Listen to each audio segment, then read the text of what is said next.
Baik, tema pada eh, sore hari ini adalah Dewa Data Suta, Dewa Daha Suta. Dan eh, ini untuk pertama kalinya saya mengadakan live broadcast semacam ini menggunakan Zoom. Biasanya tidak pernah, biasanya langsung tatap muka. Biasanya langsung bertatap muka, dan kalau acara seperti ini memang kalau belum biasa ya agak kaku sedikit. Karena yang dihadapi bukan orangnya, tapi yang dihadapi adalah kameranya sendiri. Ya, jadi masih agak kaku. Ya, ya karena situasi dan kondisi yang mewajibkan kita untuk selalu menjaga kesehatan kita bersama, kemudian juga untuk kenyamanan bersama, ya ini adalah salah satu cara yang terbaik, dan ini juga perlu kita lakukan, terutama untuk menyiasati agar kita semua tetap bisa mendapatkan wejangan dhamma dari orang-orang yang bisa menjadi narasumber. Jadi sebenarnya cara-cara semacam ini juga dilakukan oleh Sang Buddha dan Bhante Moggallana, karena seringkali ketika Bhante Moggallana berada di tempat yang jauh, kemudian Sang Buddha juga berada di tempat yang jauh, ya biasanya apa yang mereka lakukan adalah melakukan telekonferensi semacam ini. Hanya saja waktu itu kan nggak ada video call seperti ini. Gitu. Tapi mereka pakai itu apa namanya? Uh, pakai kemampuan batin. Jadi karena sekarang saya tidak sakti, yang dengerin juga tidak sakti, ya kita pakai bantuan listrik, bantuan internet. Ya, jadi sebagaimana yang sebutkan tadi, tema kita pada sore hari ini adalah Dewa Daha Suta. Dewa Daha Suta sendiri ada dua, yang satu itu ada dalam Samyutta Nikaya, dan yang satu ada dalam Majjhima Nikaya. Jadi kedua suta ini dipaparkan oleh orang yang berbeda. Yang dalam Samyutta Nikaya itu dipaparkan oleh Bhante Sariputta atas nasihat dari Sang Buddha. Sementara yang satu lagi itu adalah suta yang dipaparkan sendiri oleh Sang Buddha kepada para bhikkhu. Nah, yang akan saya bahas pada kesempatan kali ini adalah Dewa Daha Suta dari Majjhima Nikaya yang dipaparkan oleh Sang Buddha sendiri kepada para bhikkhu. Sebenarnya suta ini sangat menarik karena suta ini memberikan kritisi yang sangat pedas, kritisi yang sangat tajam terhadap konsep karma. Karena sebagaimana kita ketahui bahwa konsep karma itu sendiri sudah sangat populer di India waktu itu. Jadi tidak hanya sekarang ini saja kita kenal konsep karma, tetapi di India jauh sebelum agama Buddha itu ada, konsep karma itu pun sudah dipegang kuat oleh masyarakat India. Oleh karena itu, ini bukan suatu ajaran yang baru sebenarnya, tetapi ajaran yang memang sudah ada, ajaran yang memang sudah populer di tengah-tengah masyarakat. Salah satu agama yang memegang ajaran tentang karma sangat kuat, memberikan penekanan tentang karma sangat kuat, itu adalah agama Jaina. Sampai sekarang penganut agama Jaina itu masih ada. Dan kalau ibu bapak dan saudara-saudara semuanya ke India misalnya, kalau tidak salah dekat Bodh Gaya itu ada salah satu Jaina Temple. Itu masih ada, dan sampai sekarang mereka masih ada. Biasanya para pengikutnya adalah para pedagang semuanya, karena umumnya mereka memegang konsep karma yang sangat kuat, kemudian memegang konsep sila yang juga sangat ketat. Jauh lebih ketat kalau kita mau bilang, jauh lebih ketat daripada yang dipegang oleh agama Buddha itu sendiri. Jadi konsep karma mereka juga sangat ketat sekali, sangat kuat sekali jika dibandingkan dengan konsep karma yang kita miliki konsep karma yang dimiliki dalam agama Buddha. Nah, konsep karma itu begitu mendominasi ajaran mereka, dan nanti ketika agama Buddha itu muncul, agama Buddha ini sebenarnya kemudian mengadopsi ajaran tentang karma itu sendiri, dan kemudian tidak menelan mentah-mentah ajaran tentang karma itu sendiri. Jadi Sang Buddha menerima ajaran tentang karma, mengambil ajaran tentang karma, mengambil konsep karma itu sendiri dari masyarakat India, karena ini ada salah satu ajaran yang sangat populer, tetapi oleh Sang Buddha diberikan interpretasi yang baru. Gitu. Jadi kalau kita tidak hati-hati, kalau kita tidak teliti, kita akan terjerumus dalam suatu pandangan tentang karma yang justru dianut oleh agama yang lain, yaitu agama Jaina. Dan itu seringkali yang terjadi di tengah-tengah umat Buddha. Jadi umat Buddha, baik umat awam itu sendiri maupun para biku, saya perhatikan banyak sekali yang memegang ajaran tentang karma itu justru ajaran agama Jaina yang dianut, bukan ajaran agama Buddha. Jadi bukan konsep karma yang diajarkan oleh Sang Buddha. Banyak ini dianut oleh para biku maupun dianut oleh para perumah tangga, itu banyak sekali. Nah, oleh karena itu di sini perlu diluruskan bahwa agama Buddha itu memiliki konsep karma yang sangat berbeda jika dibandingkan dengan konsep karma yang ada dalam agama lain.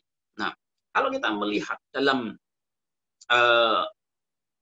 Jawadaha Sutta ini misalnya, di sini sebenarnya sutta ini diawali dengan sebuah kronologi pertemuan Sang Buddha dengan para pertapa dari agama Jaina. Jadi, karena agama Jaina ini memiliki pandangan bahwa apapun yang mereka alami, apakah itu pengalaman menyenangkan ataupun tidak menyenangkan, semua itu disebabkan oleh perbuatan mereka di masa lampau. Apapun yang mereka alami itu adalah dampak dari perbuatan mereka di masa lampau. Gitu. Nah, ini seringkali juga kita dipegang oleh umat Buddha, dipegang oleh para biku juga.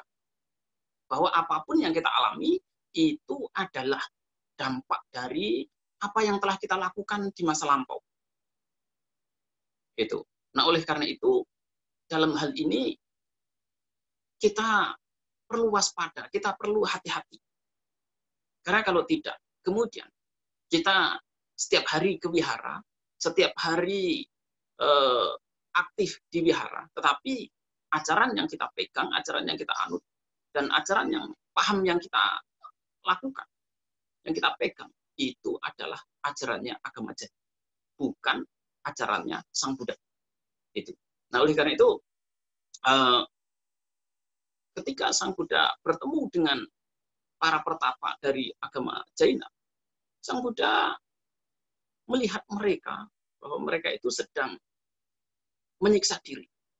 Dan penyiksaan diri ini ditujukan untuk menghapus karma buruk yang telah mereka lakukan. Artinya, mereka itu punya prinsip, punya pandangan, punya ajaran bahwa karma buruk yang telah mereka warisi dari kehidupan-kehidupan yang lampau itu bisa dimusnahkan, bisa dihilangkan dengan cara menyiksa diri. Nah, oleh karena itu, ketika Sang Buddha bertemu dengan para pertapa dari agama Jaina, ini Sang Buddha bertanya, apakah kamu tahu bahwa dalam kehidupan yang lampau itu kamu telah melakukan kejahatan? Tidak tahu, jawab mereka. Apakah kamu tahu bahwa dalam kehidupan-kehidupan yang lampau kamu telah melakukan begini atau begitu? Mereka juga tidak bisa menjawab. Nah, kemudian ketika ditanya lebih lanjut, sudah seberapa banyak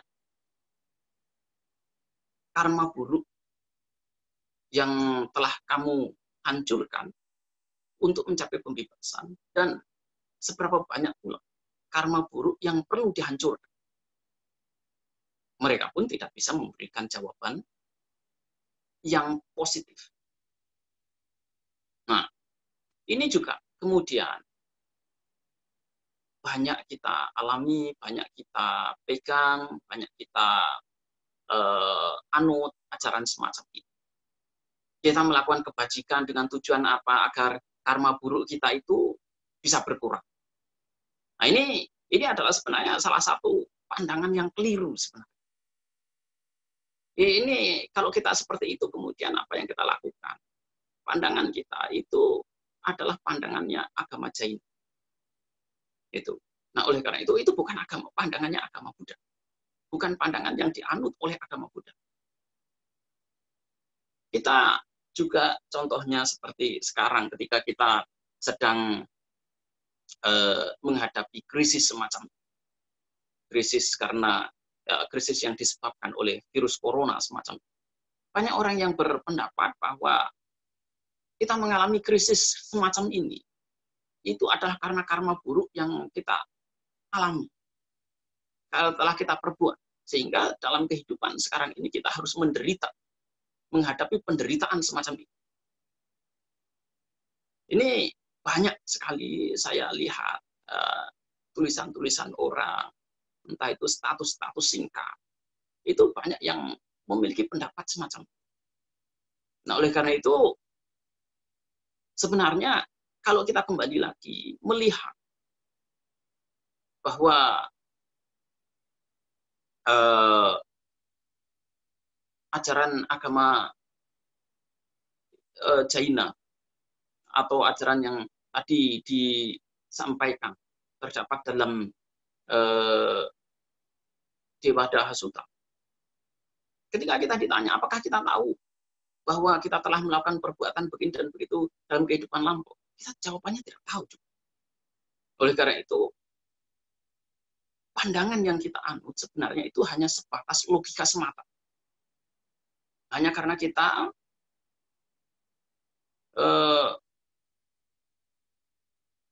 telah diberitahu, kita telah membaca, kita telah mendengar bahwa apa yang kita alami itu adalah karena perbuatan kita di masa lampau segala macam. Ini dampak dari perbuatan kita segala macam. Karena dahulunya kita pernah melakukan kejahatan begini dan begitu. Nah, oleh karena itu, kita sebenarnya pada umumnya tidak memiliki pengetahuan secara langsung. Tetapi kita itu berani untuk mengambil sebuah kesimpulan bahwa apapun yang kita alami, apapun yang kita rasakan, itu adalah dampak dari perbuatan kita di masa lampau. Ini hanya sebatas logika, dan apapun yang dipahami hanya sebatas logika semata, tanpa pengetahuan langsung, sesungguhnya itu bisa salah juga bisa benar. Kesimpulan yang kita ambil bahwa sekarang ini kita menderita seperti ini, itu adalah karena perbuatan kita di masa lampau. Itu bukan karena pengetahuan langsung, tetapi sekadar kita mengambil kesimpulan karena kita pernah membaca kitab suci bahwa kita akan mewarisi karma kita. Kita pernah mendengar ceramah bahwa kita tidak akan terlepas dari perbuatan buruk yang telah kita lakukan. Nah, itulah yang kemudian kita pergunakan untuk mengambil kesimpulan bahwa apapun yang kita alami sekarang ini juga karena perbuatan kita di masa lalu. Dan sekali lagi, kita tidak memiliki pengetahuan secara langsung. Oleh karena itu, kalau kita mengambil kesimpulan semacam itu, sebenarnya itu adalah sebuah penipuan. Karena kita tidak memiliki pengetahuan langsung, tetapi kemudian kita mengatakan bahwa A itu benar, B itu salah. Kita tidak memiliki pengetahuan secara langsung di situ. Kecuali kalau memang kita punya mata dewa. Kita punya pengetahuan secara langsung, kita memiliki kemampuan untuk melihat secara langsung bahwa perbuatan kita di masa lampau yang seperti ini kemudian memberikan dampak dalam kehidupan kita saat ini, seperti ini. Nah, oleh karena itu, kalaupun saat ini kita menderita, saat ini kita hidupnya tidak enak, apakah serta-merta kita harus menyalahkan karma? Tidak. Karena dalam pandangan agama Buddha, tidak ada sebab yang tunggal. Dan ini adalah sebenarnya ajaran yang termanifestasi dalam Paticcasamuppada. Paticcasamuppada intinya itu adalah untuk mengatakan, untuk menyampaikan, tidak ada sebab yang tunggal. Jadi, kalau kita melihat dengan serius, mengamati dengan serius, salah satu penemuan asli Sang Buddha itu sebenarnya terletak pada hukum Paticcasamupadanya itu. Kalau seperti hukum karma itu sebenarnya sudah populer. Dan itu diadopsi oleh Sang Buddha ibaratnya. Kalau menurut para cendekiawan Buddhis. Ada botol produk. Ada produk begitu yang ditaruh dalam botol. Nah, kemudian agama Buddha itu mengambil botolnya. Tetapi isinya diganti dengan ajaran Buddhis. Dengan ajaran murni Sang Buddha sendiri. Seperti hukum karma ini sudah ada. Oleh karena itu diambil konsepnya, tetapi kemudian diberikan definisi. Diberikan pengertian tersendiri dalam agama Buddha. Nah, perlu kita tekankan bahwa ketika kita memiliki prinsip semacam ini, kita tidak akan menyalahkan apapun. Ketika kita memahami ajaran Sang Buddha dengan baik, kita tidak akan menyalahkan karma kita di masa lalu. Tapi ketika kita memahami agama Buddha sepotong-sepotong, sepenggal-sepenggal, kita akan dengan mudah untuk menyalahkan. Entah itu menyalahkan lingkungan, entah itu menyalahkan karma kita, entah itu menyalahkan para dewa, sang pencipta, segala macam, itu bisa kita lakukan. Kita pada akhirnya menjadi tidak ada bedanya seperti penganut-penganut agama yang lain. Padahal yang menjadi ciri khas agama Buddha itu adalah pendekatan dari sisi Paticcasamuppada, bukan dari pendekatan karma. Kalau kita melihat di tengah-tengah masyarakat, karma, ajaran tentang karma itu menjadi lebih populer daripada Paticcasamuppada. Padahal Sang Buddha itu menemukan penemuan aslinya itu adalah Paticcasamuppada, kemudian anicca, dukkha, anatta. 4 itu yang sebenarnya menjadi penemuan asli Sang Buddha. Yang lain-lainnya itu sebenarnya adalah ajaran-ajaran yang memang sudah populer, sudah ada, kemudian diadopsi dan diberikan interpretasi tersendiri. Diberikan pemahaman tersendiri sesuai dengan pemahaman ajaran agama Buddha. Itu yang perlu ditekankan. Bahkan kalau kita misalnya belajar Abhidhamma sekalipun, di situ pun kita bisa melihat dengan jelas bahwa ada 4 sebab misalnya. Ada aharaja, kemudian kamaja, kemudian utuja, kemudian citaja.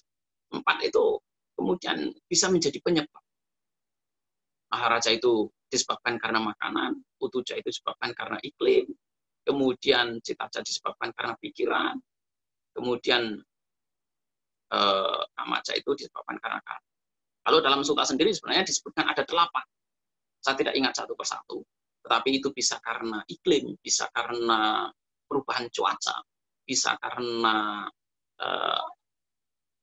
tekanan dari luar, bisa saja karena hormon, bisa saja itu karena elemen yang ada dalam tubuh kita.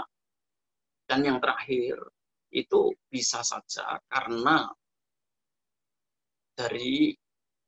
akibat dari karma lampau. Jadi di situ perlu kita lihat, perlu kita sadari bahwa agama Buddha tidak mengajarkan kita semua untuk mengambil suatu kesimpulan bahwa ada satu sebab yang tunggal, ada satu faktor yang kemudian menentukan penderitaan maupun kebahagiaan kita. Semuanya itu disebabkan oleh banyak hal. Bahkan kalaupun kita mengatakan, Sang Buddha mengatakan ada 8 sebab begitu, kemungkinan 8 sebab seperti itu. 8 sebab itu pun dikondisikan oleh yang lainnya pun. Nah, oleh karena itu, satu sebab itu juga tidak bisa berdiri sendiri. Itu masih ditopang, masih disokong, dikondisikan oleh sebab-sebab yang lainnya. Ya. Jadi agama Buddha itu mengajarkan kepada kita untuk tidak menyalahkan satu hal saja, tetapi kemudian kita dianjurkan untuk melihat secara terbuka. Apapun yang menjadi penyebabnya sebenarnya tidak perlu dipermasalahkan. Kalau seperti sekarang ini kita mengalami kondisi krisis semacam ini, kita seringkali berdebat dari mana virusnya, siapa yang menciptakan, asalnya dari mana. Kita berusaha berdebat di situ. Tapi kemudian apa yang perlu kita lakukan sekarang ini adalah bagaimana kita bisa tetap hidup tenang, tetap hidup damai, dan jangan mengambil masalah ini sebagai masalah personal, sebagai masalah pribadi. Ini adalah masalah global yang dihadapi oleh semua orang. Ini adalah masalah global yang tidak hanya dihadapi oleh satu orang saja. Kerugian yang dialami itu juga bukan hanya satu orang saja yang mengalami atau satu negara saja, tetapi hampir semua negara itu mengalami dampak yang sama. Nah, kita kembali lagi kepada sutta tadi bahwa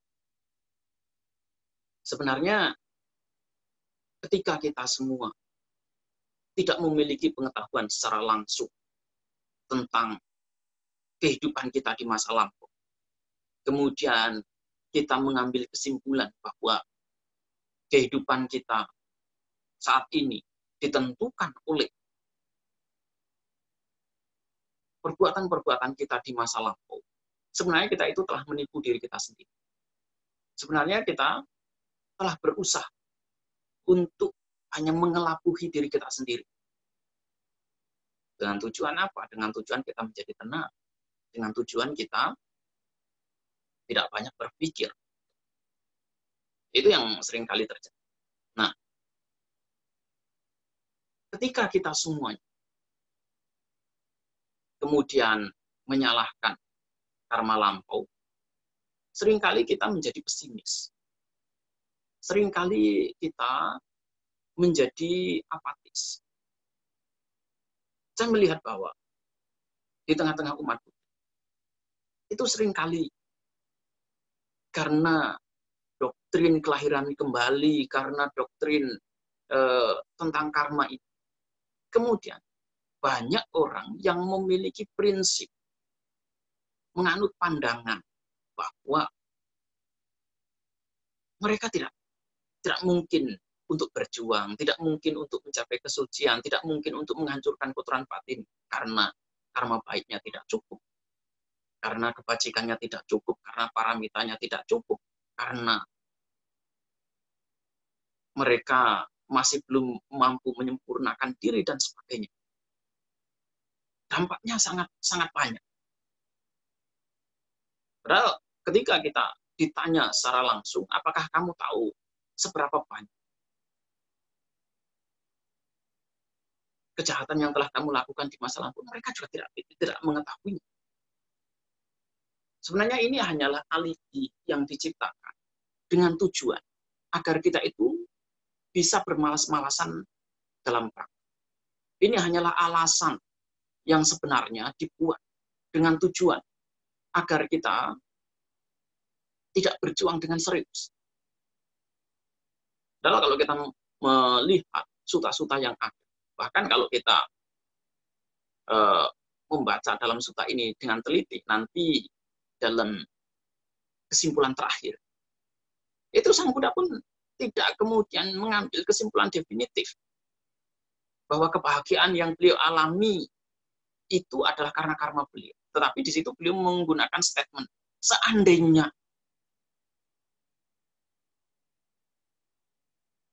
perasaan, kebahagiaan, maupun penderitaan yang dialami oleh manusia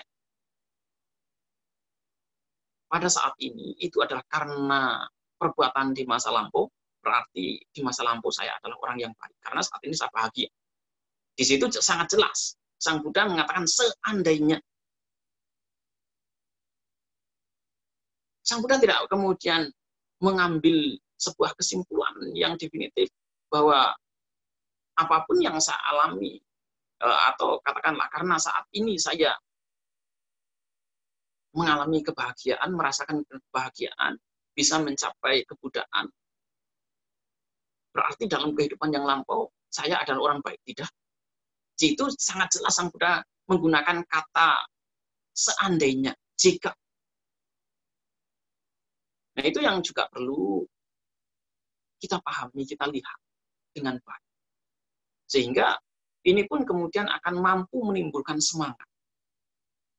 Ini pun kemudian akan menimbulkan motivasi dalam diri kita untuk berjuang, untuk berlatih dengan sungguh-sungguh, berlatih dengan giat, agar kita tidak terjebak dalam apatisme, tidak terjebak dalam pesimisme, tidak terjebak dalam pandangan-pandangan yang sesungguhnya justru menambah beban penderitaan kita.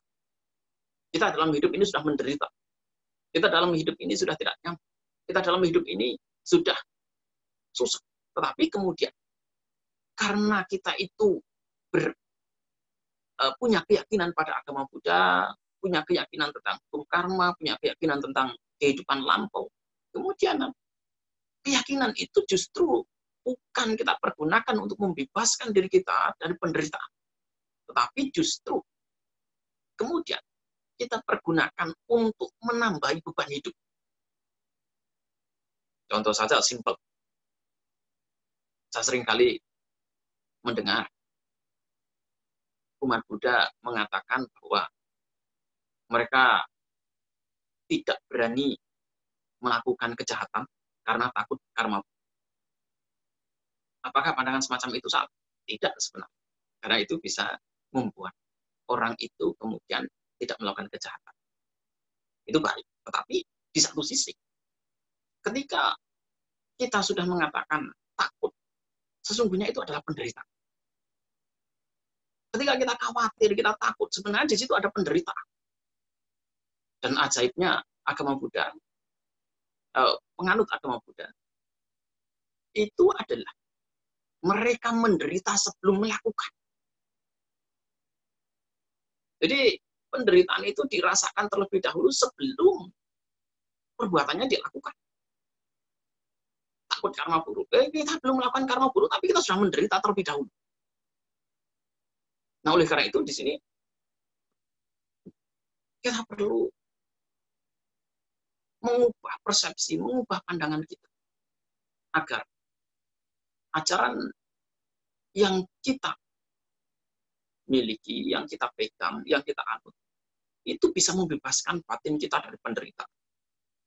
Dan bukan sebalik menambahkan penderitaan. Persis sama seperti tadi para petapa dari agama Jaina. Karena konsep karma lampau mereka konsep yang mereka anut bahwa mereka menderita dalam kehidupan ini karena perbuatan buruk yang telah mereka lakukan dalam kehidupan lampau, mereka pun akhirnya menyiksa diri. Ketika Sang Buddha bertanya, ketika kamu melakukan penyiksaan diri itu, batin kamu tersiksa enggak? Kamu menderita tidak? Mereka jawabnya menderita. Nah, di sini sangat jelas bahwa ajaran yang mereka percaya, ajaran yang mereka anut, itu bukan untuk membebaskan batin, tetapi justru menambahi beban penderitaan mereka. Nah, oleh karena itu, ini pun sesungguhnya, kondisi semacam ini pun sesungguhnya banyak kita temui di kalangan umat Buddha. Moralitas, kemudian hukum karma ini yang sering kali menjadi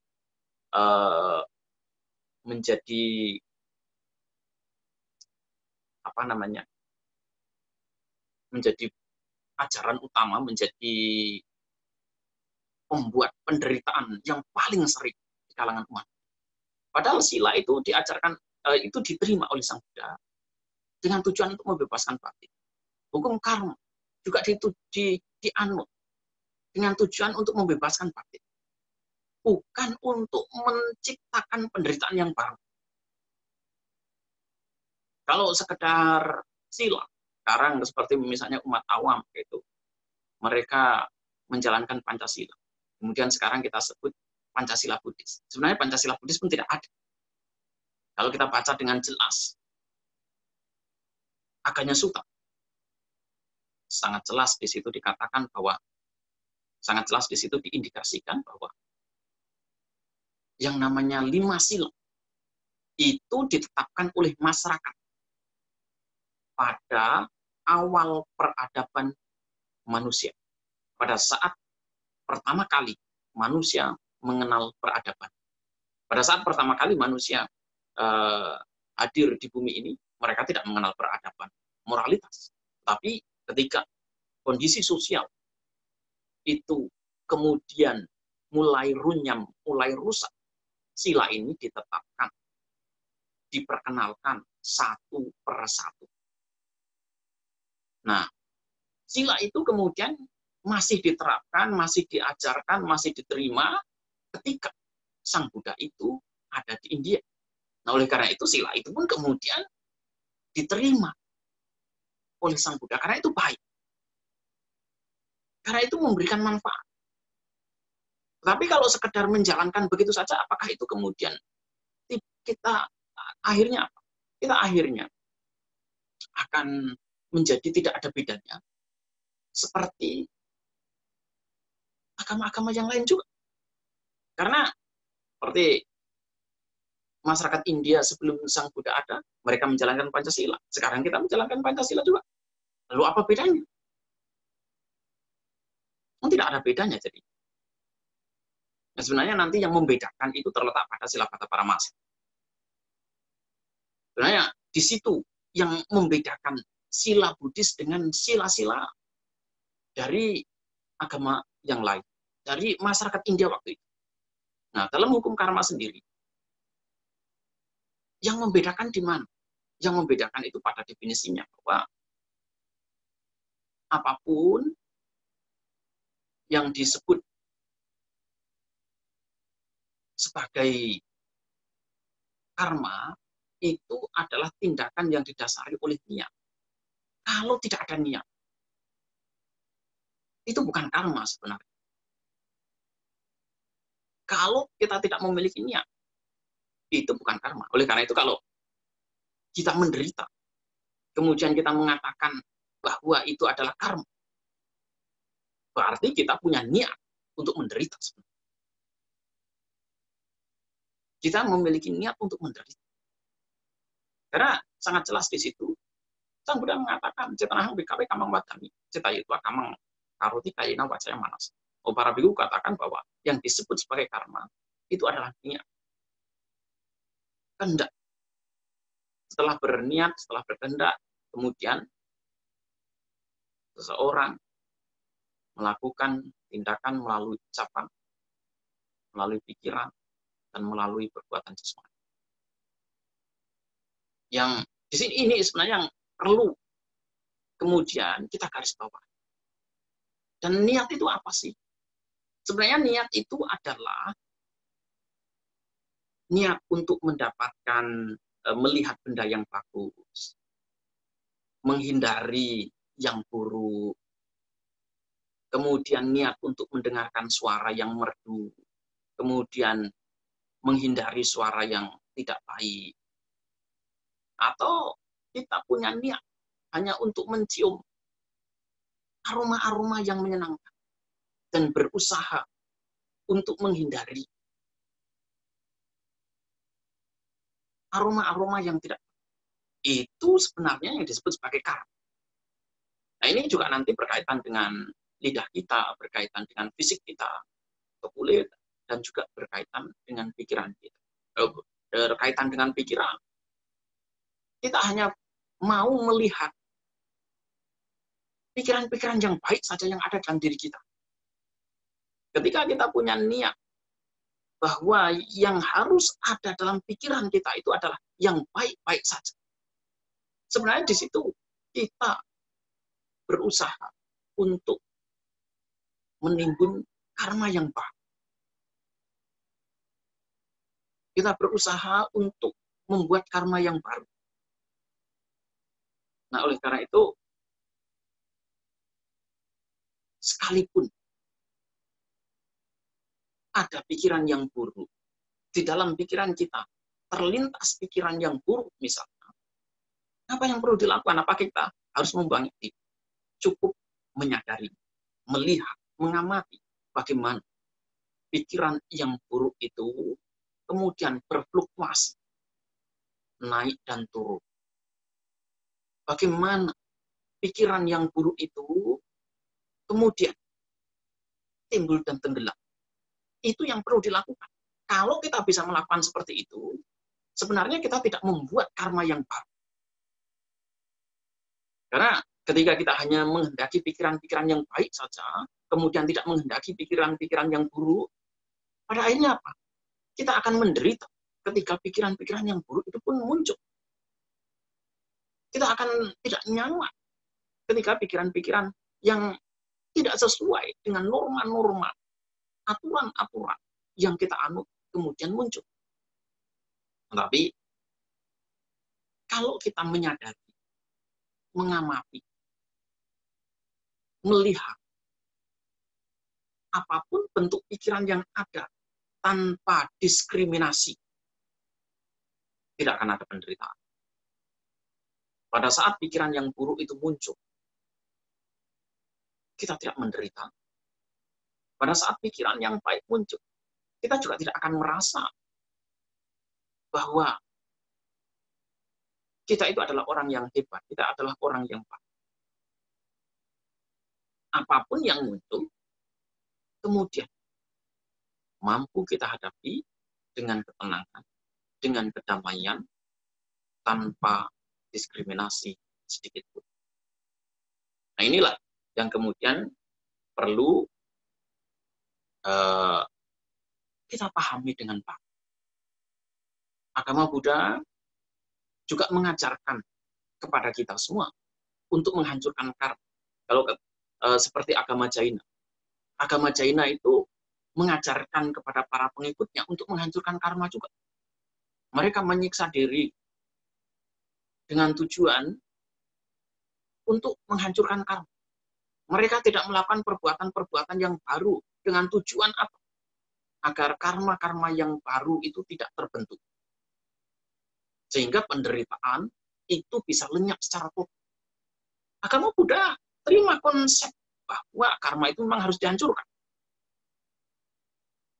Tetapi tidak begitu caranya. Tidak dengan penyiksaan diri.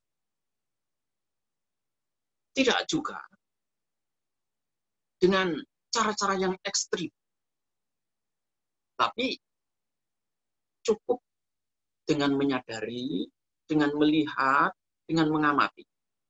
Tepat ketika seseorang itu melihat, mengamati, menyadari pikiran yang buruk ataupun pikiran yang baik, saat itu karma baik maupun karma buruk tidak akan terbentuk. Ketika itu terus kita latih, kita akan terbiasa. Ketika itu terus kita latih, pada akhirnya penderitaan tidak akan muncul dalam diri kita. Dan ketika kita telah menghancurkan seluruh penderitaan yang ada dalam diri kita, menghancurkan seluruh kotoran batin yang ada dalam diri kita, kita pun tahu. Dan ini yang kemudian juga disampaikan oleh Sang Buddha dalam Dewata Sutta. Ketika seseorang terbebaskan, ketika seseorang itu telah menyelesaikan tugasnya dalam praktek,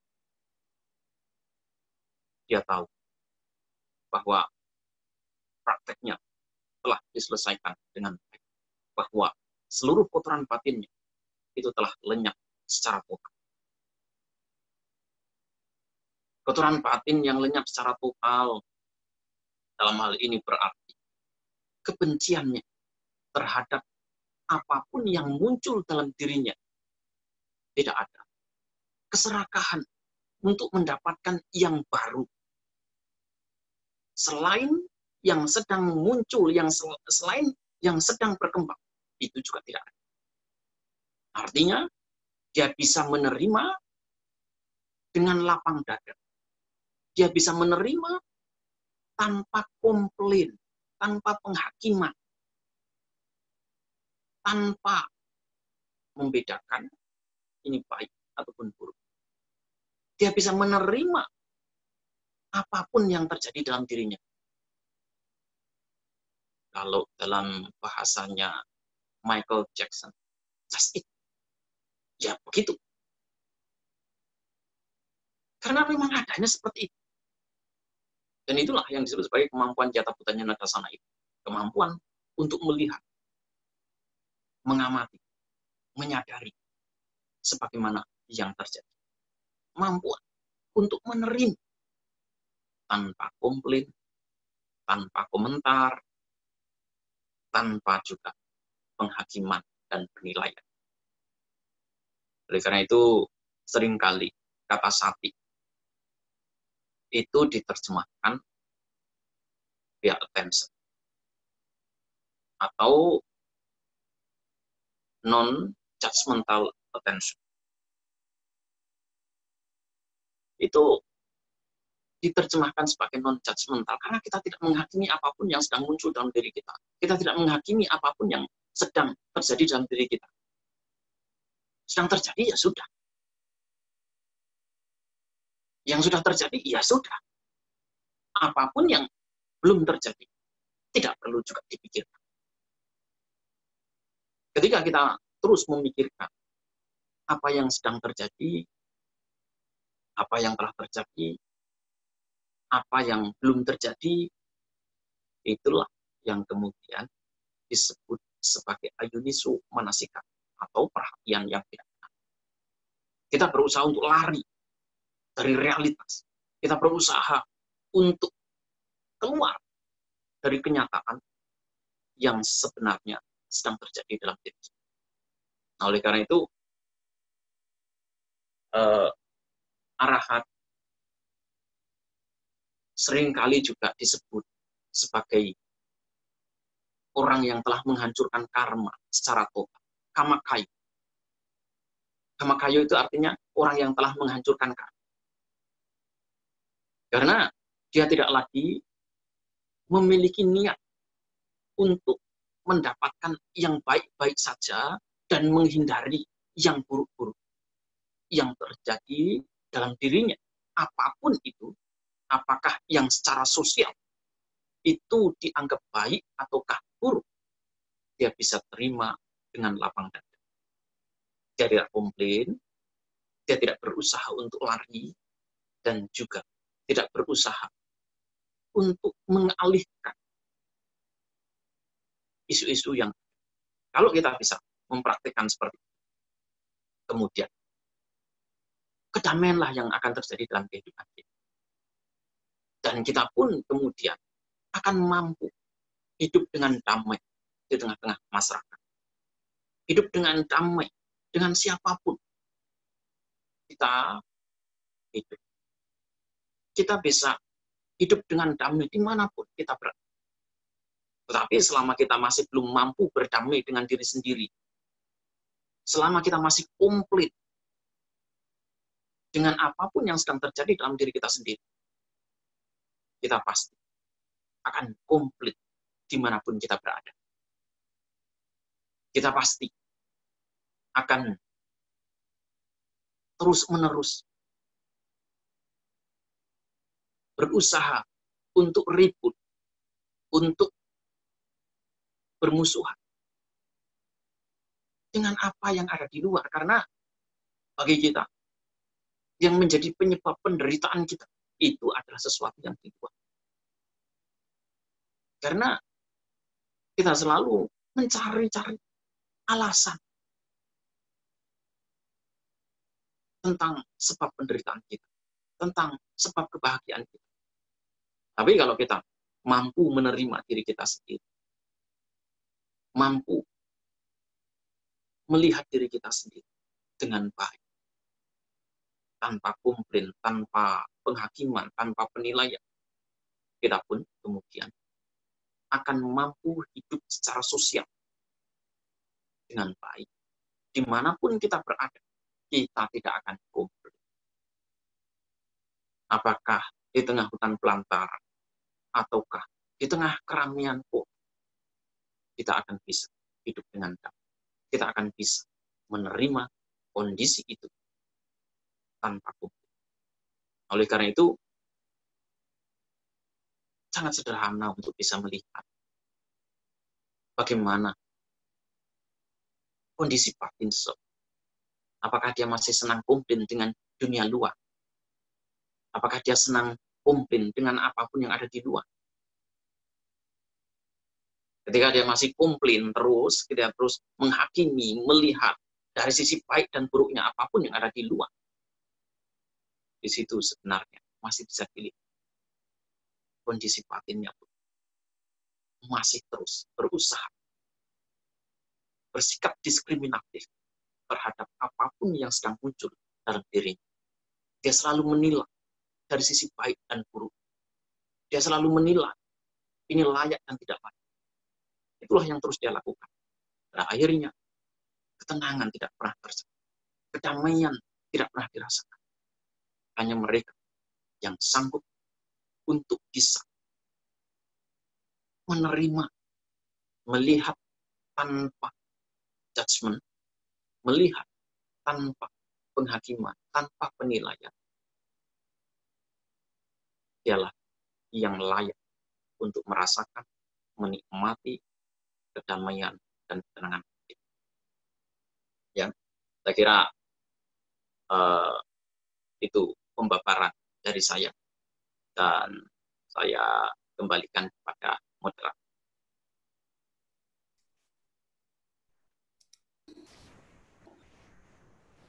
Minum dulu.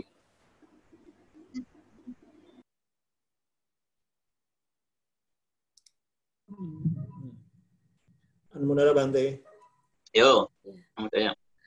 Mungkin ada yang mau bertanya. Kalau misalnya ada yang mau bertanya, silakan raise hand atau silakan.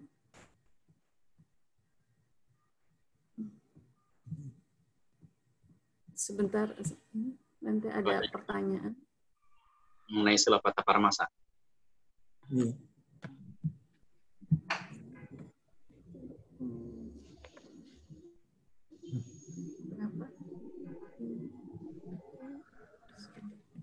Silakan Pak Maja. Semua sih ngangkat tangan. Lah, aku sendiri yang ngangkat tangan. Silakan. Ini sebentar, Bante ada yang tanya tapi titip pertanyaan untuk Bante dari Pak Hendrik. Kalau tidak mempunyai pengetahuan langsung karena tidak sakti, karma lampau mempengaruhi apa? Karena semua terjadi sekarang sebagian hanya asumsi akibat karma lampau. Dan asumsi itu Bante sebut sebagai penipuan dengan tujuan untuk menghibur diri atau untuk mengelabui diri sendiri biar bisa tenang. Jadi sekarang saya mengenal Bante.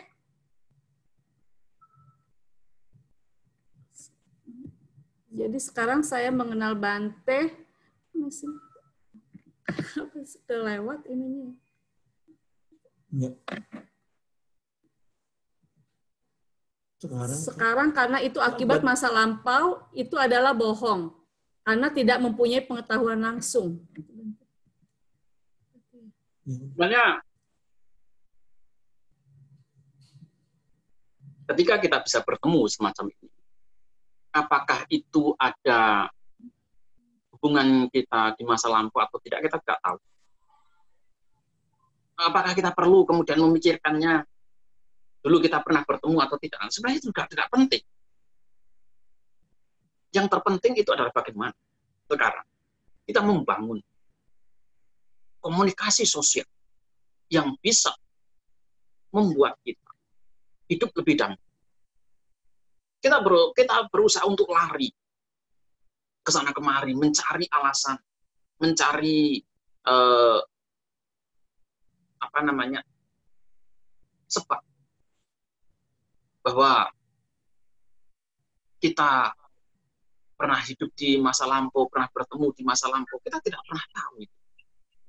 Nah, oleh karena itu, ketika kita mengatakan bahwa kita bisa berkumpul semacam ini, kita bisa bersama-sama semacam ini, kemudian itu adalah karena karma lampau kita, karena kita dahulunya pernah bertemu, dan sekarang kita dipertemukan lagi, kita tidak pernah tahu secara pasti. Kalau kita kembali pada konsep 4 acintya, 4 hal yang tidak bisa dipikirkan, itu salah satunya dampak dari karma kita. Dan yang bisa melihat itu ya hanya Sang Buddha. Kita tidak pernah tahu secara pasti bagaimana kita semakin. Kalau itu kemudian kita cari-cari alasannya, kita cari-cari sebabnya, akhirnya dalam kehidupan ini kita kemudian menghabiskan waktu kita untuk hal-hal yang tidak penting.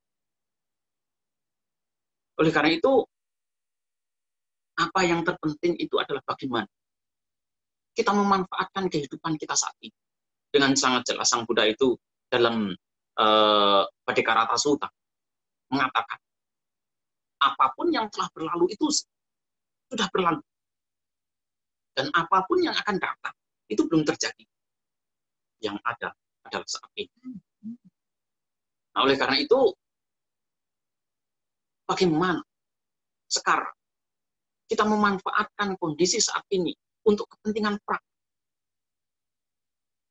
untuk kepentingan lenyapnya penderitaan secara total dalam kehidupan sekarang ini juga.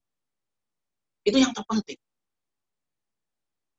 Bagi saya tidak penting apakah dahulunya saya pernah bertemu dengan ibu, bapak, dan saudara semuanya ataukah tidak. Tapi bagi saya yang sangat penting adalah bagaimana saya bisa praktek dengan baik, bagaimana saya bisa memanfaatkan kehidupan saat ini, bagaimana saya bisa menggunakan kalyana mita saya, sahabat-sahabat saya, orang-orang yang saya temui dalam kehidupan ini untuk kepentingan praktek saya, untuk kepentingan pelenyapan penderitaan dari kehidupan saya. Itu yang jauh lebih penting bagi saya. Nah, oleh karena itu, saya tidak merasa penting untuk mencari tahu apakah kita dahulunya pernah bertemu atau tidak. Dan karena saya juga tidak punya kemampuan untuk melihat. Oleh karena itu, saya mengatakan bahwa kalau saya dahulunya pernah bertemu dengan ibu, bapak, dan saudara semuanya, itu hanya berdasarkan pada asumsi saya semata. Dan itu bisa salah, juga bisa benar. Apapun yang didasarkan pada asumsi, itu bisa salah, bisa benar. Nah, oleh karena itu, ya, seringkali kita hanya untuk menghibur, seringkali kita semua itu kita pergunakan hanya untuk membuat kita tidak lari sana sini. Seringkali guru saya itu mengatakan, ibaratnya kita gatal kemudian kita cari balsam. Kemudian gatalnya itu kita oles dengan balsam. Gatalnya hilang, yang muncul secara kuat itu adalah panasnya balsam. Di situ sebenarnya kita hanya mengalihkan isu semata. Gatalnya sebenarnya tetap ada, tetapi karena balsamnya itu memiliki efek yang lebih kuat, akhirnya itulah yang kemudian kita rasakan. Ya. Jadi kita berusaha untuk menyocok-nyocokkan. Karena dalam Tipitaka kita diajarin tentang hukum karma bahwa kita pernah hidup di masa lampau, kemudian kita memikirkan di masa lampau. Sementara kehidupan saat ini kita abaikan. Ini yang sering kali terjadi. Saya sungguh merasa kasihan terhadap umat Buddha. Karena sekarang ini kita punya kesempatan yang terbaik untuk praktik. Tapi kemudian kesempatan itu kita buang. Apa yang kita lakukan? Apa yang kita lakukan adalah bagaimana menumpuk karma baik sebanyak-banyaknya. Tapi kalau umat Buddha kembali lagi ditanya, sudah berapa banyak karma baik yang dikumpulkan? Tidak ada yang bisa jawab. Itu kita sering kali diajarin, ayo kita melakukan kebaikan untuk menabung kebajikan. Nabung karma baik. Tapi begitu ditanya, sudah seberapa banyak sih tabungan kebajikan kamu? Tidak ada satupun umat Buddha yang bisa jawab. Atau ketika ditanya, kamu butuh berapa banyak lagi kebajikan agar kamu itu bisa mencapai pencerahan? Tidak juga ada yang bisa menjawab. Kalau memang kita tidak bisa menjawab seperti itu dengan tepat, lalu apa bedanya dengan para pertapa Jaina tadi yang ditanya oleh Sang Buddha? Sudah berapa banyak karma buruk yang kamu hancurkan dengan penyiksaan diri ini? Saya tidak tahu jawabnya. Lalu kamu butuh berapa banyak lagi penyiksaan diri agar karma buruk yang ada, yang pernah kamu lakukan, itu bisa dihancurkan? Saya juga tidak tahu. Nah, inilah umat Buddha juga seperti itu. Mereka bilang bahwa kita berlomba-lomba melakukan kebajikan, menabung kebajikan. Tetapi ketika ditanya, seberapa banyak kebajikan kamu? Tidak ada yang bisa jawab. Nah, itu sangat ironis sebenarnya. Kalau memang kita nabung, seharusnya kita tahu. Tapi kalau kita tidak nabung, ya kita tidak tahu. Simple buat saya. Itu. Nah, oleh karena itu, sebenarnya saat ini adalah saat yang terbaik. Saat ini adalah momen yang sangat menentukan bagi kita semua untuk bisa praktek dengan sebaik-baik. Ya, jadi tidak perlu kemudian kita mencari-cari alasan apakah kita pernah bertemu atau tidak. Dalam kehidupan lampau kita pernah bertemu, kemudian sekarang kita bertemu lagi. Kalau memang Sang Buddha mengatakan dalam salah satu sutta itu mengatakan bahwa kalau satu perbuatan kemudian harus menghasilkan dampak yang sama,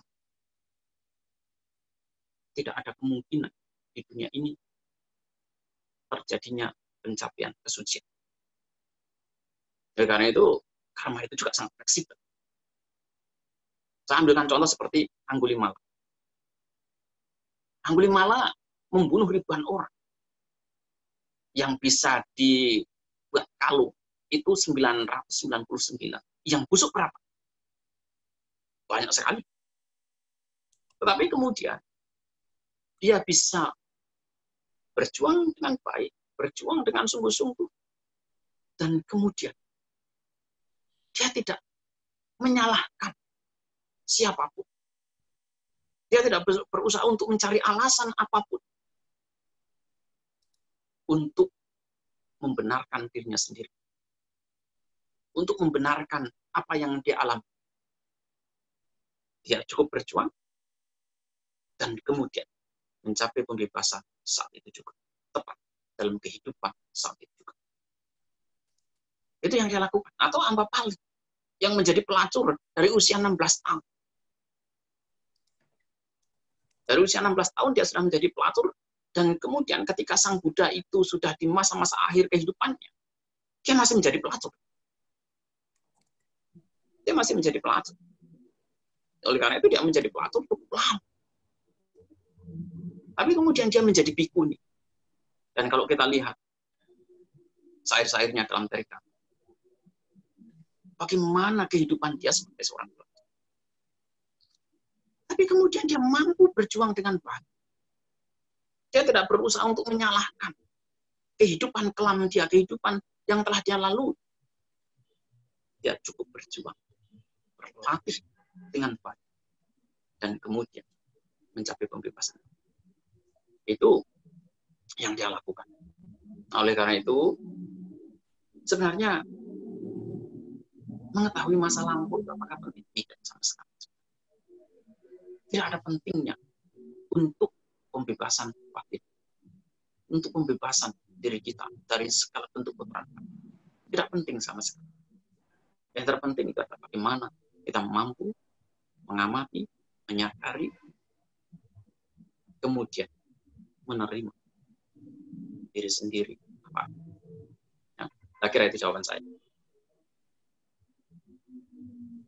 Ya, terima kasih Bante. Silakan Maja. Oh ya. Maja Ya. yang bertanya, silakan. Ya, Bante, selamat sore. Yuk, silakan. Namo Buddhaya, Bante, selamat sore. Ya. Ya, Bante Damasiri, ini saya lagi bikin skripsi nih Bante. Nah, kebetulan saya tertarik dengan pernyataan Bante yang tadi bilang ada 8 sebab itu di dalam sutta. Ya, kalau kita kan tahu dari Abhidhamma Sanggaha itu paling kama, cita, utu, ahara. Ya, ya, kalau Bante berkenan dan tidak merepotkan, ya mungkin Bante bisa bantu saya untuk itu dalam Siwaka saya Sutta. bisa menemukan referensi itu Bante. Siwaka Sutta. Terus untuk dalam apa Bante, sorry? Siwaka Sutta. Jiwaka Saya dulu Sutta. pernah Siwaka. Siwaka Sutta. Saya dulu pernah membuat sebuah artikel tentang Siwaka Sutta itu dalam Facebook. Itu ada. Di Facebook saya ada itu. Siwaka Sutta namanya. Oke. Siwaka ya, SIVAKA ya Bante? Ya. Oke. Sudah Maja? Kemudian ini satu lagi Bante. Ya saya, ini karena perkataan Bante tadi, saya teringat jadi tentang satu perumpamaan yang dibabarkan Sang Buddha. Ya, ada di Facebook saya lupa nomor sutanya, itu tentang perumpamaan gagang kapak ya Bante. Ketika seorang penebang pohon dia pakai gagang kapak itu terus-menerus, ya dia nggak tahu seberapa banyak bagian gagang kapak itu yang sudah habis. Tapi ketika gagang kapak itu sudah haus, dia tahu, oh ya ini sudah terkikis gagang kapak ini. Nah demikian juga orang-orang yang melatih diri untuk mengikis dia punya loba dosa moha, walaupun dia nggak tahu seberapa banyak kotoran batin yang udah habis dia kikis, tapi dia tahu kalau oh ini sudah terkikis gitu Bante. Ya mungkin itu yang menjadi perbedaan penting antara konsepnya Jaina sama konsep agama Buddha gitu kan. Dan juga kalau agama Buddha tidak melulu melihat masa lalu, tapi juga melihat di masa sekarang. Itu yang saya tangkap dari perkataan Bante. Tolong diralat kalau salah gitu Bante. Mengenai perumpamaan gagang kapak, itu sebenarnya begini, kalau kita implementasikan dalam praktek ya, ketika kita praktek dalam kehidupan sehari-hari, tepat pada saat kita praktek, mungkin kita tidak bisa melihat kotoran batin yang sudah kita lenyapkan. Tetapi ketika kita sudah praktek sekian lama, misalnya katakanlah kita sudah praktek selama 5 tahun. Kemudian, sekarang diri kita jika dibandingkan dengan 5 tahun yang lalu itu ada bedanya atau tidak? Sekarang, apakah kotoran batin kita ini bertambah ataukah justru berkurang? Sebenarnya itu yang ingin direkankan oleh Sang Buddha dalam perumpamaan gagang kapak tersebut. Itu. Nah, oleh karena itu makanya ketika saya seringkali melemparkan statement kepada umat Buddha bahwa kalau memang umat Buddha itu menabung kebajikan dari dulu sampai sekarang, banyak yang sudah menabung dari kebajikan dari kecil, banyak yang menjadi umat Buddha sudah puluhan tahun, mereka selalu mengatakan menabung kebajikan, melakukan kebajikan, menabung kebajikan, begitu terus yang mereka katakan. Oleh karena itu, kalau memang ini sudah puluhan tahun dilakukan, seharusnya mereka tahu seberapa banyak kebajikan yang mereka lakukan. Kalau mereka tidak tahu, berarti tidak lakukan. Sesimpel itu bagi saya. Itu. Ini sama. dengan ketika kita memegang gagang kapak. Sehari kita pegang, tidak terasa. Tampak masih baru. Tetapi begitu gagang kapak itu kita pegang selama 10 tahun, kita tahu gagang kapak itu sudah berkurang banyak. Itu. Nah, oleh karena itu kalau kita sebagai umat Buddha yang katanya praktek, setiap hari meditasi, setiap hari menjalankan sila, setiap hari berdana, tapi kalau tidak tahu kotoran batin yang sudah dihancurkan, sebenarnya sia-sia. Saya justru ingin bertanya, prakteknya kemana? Selama ini prakteknya kemana? Praktek selama puluhan tahun, kemudian ketika saya tanya, sudah seberapa banyak kotoran batin yang sudah dihancurkan? Dan seberapa banyak lagi kotoran batin yang perlu dihancurkan? Kalau nggak bisa jawab, saya harus mengatakan, belak-belakan saja mengatakan bahwa kamu nggak praktek sama sekali. Kamu buktinya nggak tahu apa-apa juga tentang diri kamu sendiri, tentang praktek kamu sendiri. Sebenarnya itu yang ingin ditekankan oleh Sang Buddha. Jadi salah satu faktor yang menyebabkan kita bisa maju dalam praktek itu adalah ketika kita mau mereview praktek kita. Artinya melihat kembali, membandingkan diri kita sekarang dengan yang lalu. Katakanlah kita sudah praktek selama 5 tahun. Kita bandingkan diri kita. 5 tahun yang silam, kemarahan saya seperti ini. Oh, sekarang saya sudah menjadi orang yang sabar. 5 tahun yang silam, saya adalah orang yang sangat gigih. Sekarang saya menjadi orang yang dermawan. Ini sebenarnya adalah bagaimana melihat hancurnya kotoran batin sebenarnya. Dan kemudian melihat bagaimana munculnya aspek-aspek yang positif dalam diri kita. Dan itu yang ingin ditunjukkan oleh Sang Buddha dalam perumpamaan tentang gagang kapak. Jadi gagang kapak ini ditujukan untuk mereview dan memberikan semangat kepada kita. Kalau memang kita baru sehari praktek, tidak melihat seberapa banyak kotoran batin yang sudah dihancurkan, tidak masalah. Tetapi cobalah lakukan review, seberapa lama kita sudah praktek. Kemudian dampaknya dalam kehidupan kita itu apa? Bisa tidak praktek itu kemudian memberikan bukti nyata terhadap pelenyapan kotoran batin dalam diri kita. Kalau memang tidak bisa, rugi Anda praktek. Saya kira itu.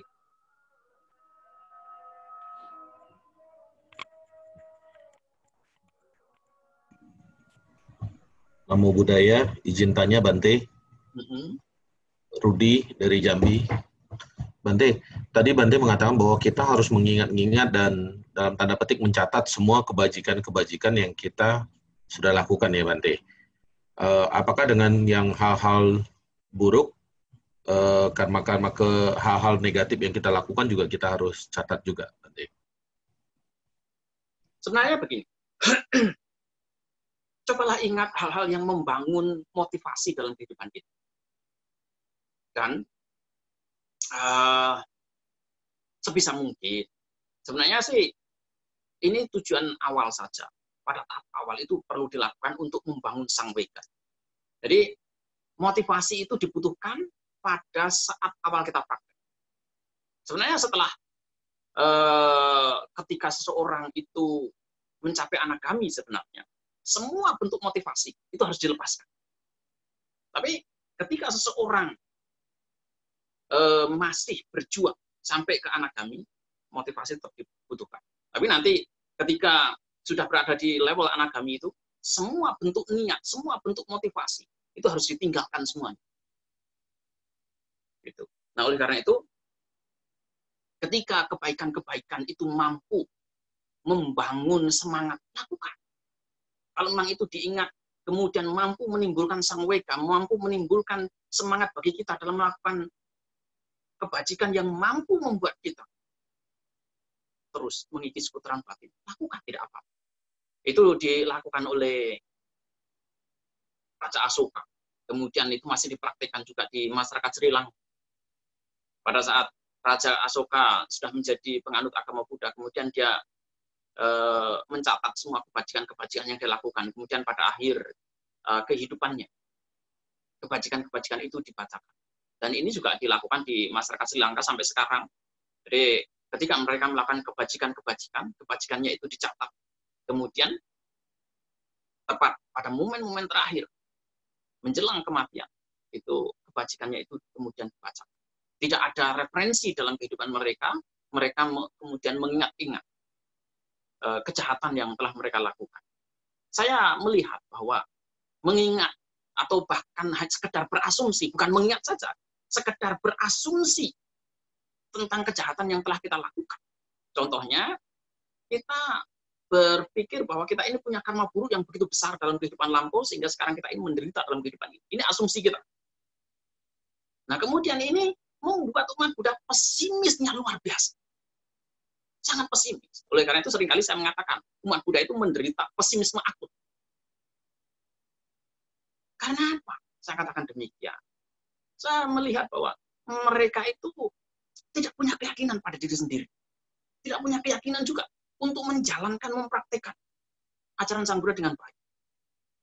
Andaikan mereka punya keyakinan pada diri sendiri, punya keyakinan yang sungguh-sungguh terhadap ajaran Sang Buddha, mereka akan mempraktekkan ajaran Sang Buddha dalam kehidupan sekarang ini juga, untuk pencapaian pembebasan batin dalam kehidupan sekarang ini juga. Karena ajaran Sang Buddha itu adalah untuk saat ini, bukan untuk masa yang akan datang. Ajaran Sang Buddha itu adalah untuk kepentingan bagaimana kita melenyapkan penderitaan dalam kehidupan sekarang ini juga. Jadi boleh diingat kalau itu menimbulkan motivasi. Tapi itu hanya di momen-momen awal saja. Kalau nanti sudah melangkah ke lebih jauh, itu tidak dibutuhkan lagi. Itu. Jadi gampang ngomongnya, kita itu karena merasa nyaman, merasa enak, telah menjadi orang baik, untuk menimbulkan keyakinan bahwa saya adalah orang baik. Di situ kemudian apa? Motivasi kita akan terus bertambah. Tapi ketika kita mengingat hal-hal yang buruk, pada akhirnya kita itu kemudian menjadi pesimis, menjadi tidak bersemangat, menjadi apatis, menjadi tidak mau praktek dengan baik. Ya? Jadi saran saya, ingatlah apa yang bisa menimbulkan semangat, bisa menimbulkan sangweka, bisa membuat kita untuk bisa praktek dengan baik dalam kehidupan sekarang ini juga. Itu jawaban saya.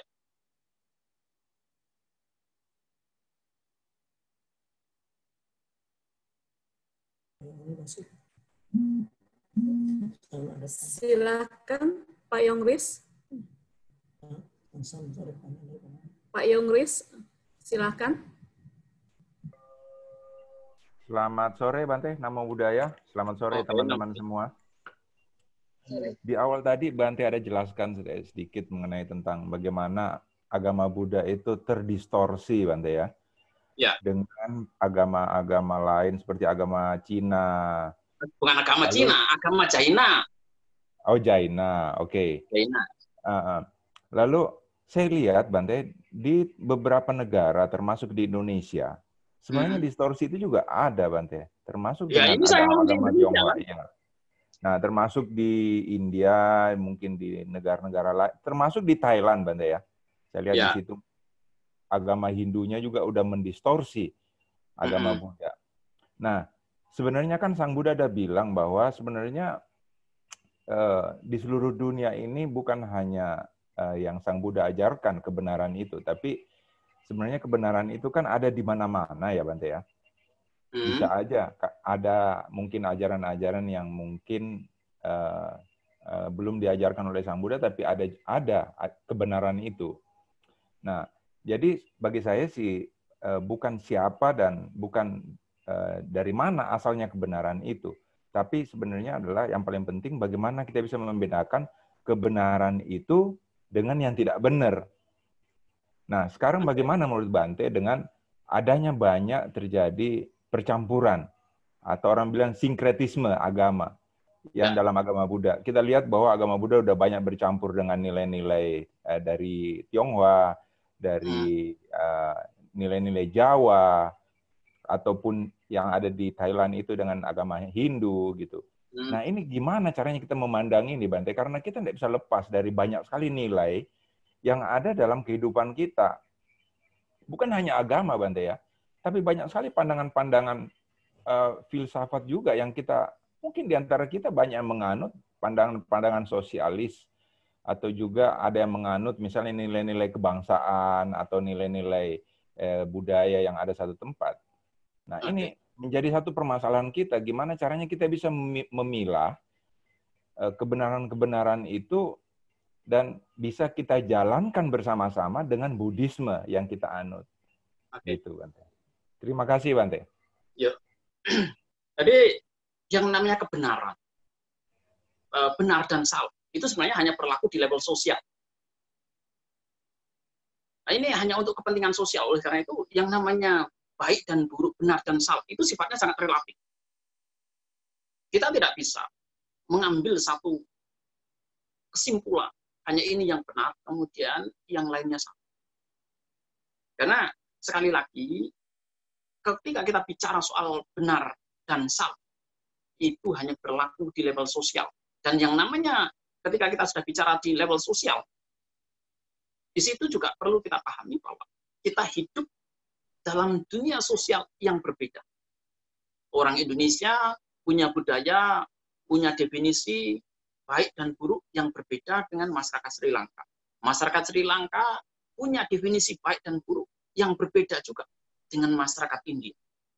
Nah, oleh karena itu, yang namanya baik dan buruk, benar dan salah, itu sifatnya sangat relatif. Tapi ketika kita sudah bicara tentang kebaikan yang bermanfaat untuk menimbulkan kedamaian batin, di situ yang sebenarnya perlu kita soroti. Apakah kedamaian, kebenaran, dan kesalahan itu, benar dan salah itu tidak dibutuhkan? Dibutuhkan untuk kepentingan sosial. Tapi sebenarnya ketika kita sudah melihat dalam batin kita sendiri, yang namanya baik dan buruk apakah dibutuhkan? Tidak. Oleh karena itu kalau kita membaca dalam Mahasatipatthana Sutta misalnya, di situ tidak ada yang dikatakan benar dan salah. Atau kalau kita bicara soal Abhidhamma misalnya, ketika kita bicara soal Paramata Satya, kebenaran yang tertinggi, moralitas yang berkaitan secara langsung dengan baik dan buruk, itu tidak disebutkan.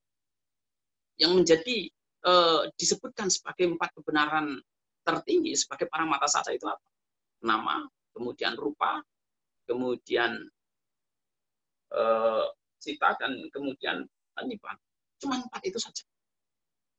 Jadi yang lainnya seperti moralitas apakah dimasukkan? Tidak. Nah, kalau kita bicara sebenarnya, kalau bicara dalam 2 level kebenaran, yang namanya baik dan buruk itu masuknya dalam kebenaran konvensional sebenarnya. Tidak akan bisa masuk dalam yang namanya Paramata Satya. Tidak memungkinkan. Itu. Nah, oleh karena itu, ketika kita masih melihat ke dalam secara diskriminatif, tidak akan pernah terjadi kebebasan batin. Tapi kita butuh, ketika kita sudah di luar, hidup di tengah-tengah masyarakat, itu karena masyarakat sudah terjebak dalam kondisi baik dan buruk, terjebak pada konsep baik dan buruk, ya kita perlu mengikuti mereka. Seperti di Indonesia, ada Pancasila, ada Undang-Undang Dasar 45. Kita perlu ikuti itu. Untuk kepentingan apa? Agar kita bisa hidup berdamai dengan masyarakat yang ada di sini. Sama seperti Sang Buddha. Apakah Sang Buddha tidak asimilatif? Sang Buddha sangat asimilatif. Saya ambilkan contoh. Dalam agama Buddha ada 5 jenis kewajiban. Kewajiban terhadap keluarga, kewajiban terhadap tamu, kewajiban terhadap pemerintah, kewajiban terhadap para dewa, kewajiban terhadap orang-orang yang meninggal. Nah, itu ada 5 jenis kewajiban ini. Ini sebenarnya adalah kebudayaan masyarakat. Termasuk tadi saya sebutkan seperti Pancasila.